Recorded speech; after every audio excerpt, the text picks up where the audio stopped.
couldn't take care of him, and we felt terrible. He went into foster care soon after, but we felt terrible for the kid and kept in touch with his caseworker. I had, still do, an extremely well-paying job at the time. I could afford a decent lifestyle for a small family. So after a few months of discussions between ourselves, the caseworker, and some bureaucracy, we formally adopted Jason. Now, onto the situation. About 3 years ago, Jason's parents were released from prison on parole. They contacted him not long after in hopes of reconnecting. Before that, they'd sent him a few odd letters but nothing substantial. At first, he was hesitant to talk to them, but he ended up caving and meeting them for lunch one day. I'll admit that some of me was jealous and apprehensive of what could happen, but I could see that it was something that my son wanted to do, so for his sake, I swallowed those and supported him through it. I think it wasn't long, about 3 months, that he started pulling away from us. At first, I chalked it up to him being excited actually to talk to his bio parents after so long, talk about what had been going on in his life, spend some time with them, etc. It started to bother me when he'd cancel plans with us last minute because mom had an emergency or dad needs me to help him with something today or whatever other excuse he could come up with. He used to come to our house at least once a week and call daily, but now we were lucky if he even came by that month. Again,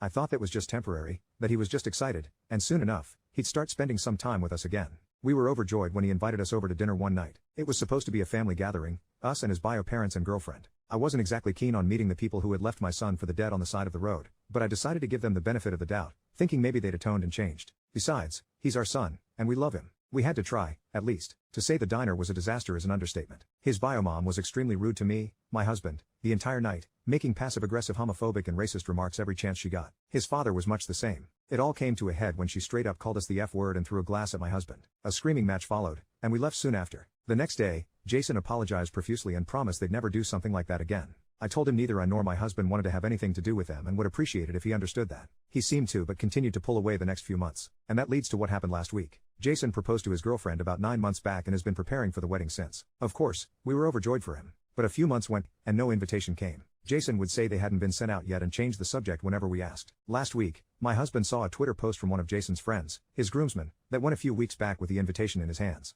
We confronted Jason about it the next time he came over, only for him to drop the bomb on us, saying that we hadn't been invited. We asked why, and he said his parents didn't want us there and wouldn't come if we did. I was effing furious. I asked him how he could choose those pieces of trash over us, why they were so important, what did we do to deserve this kind of treatment. His answer?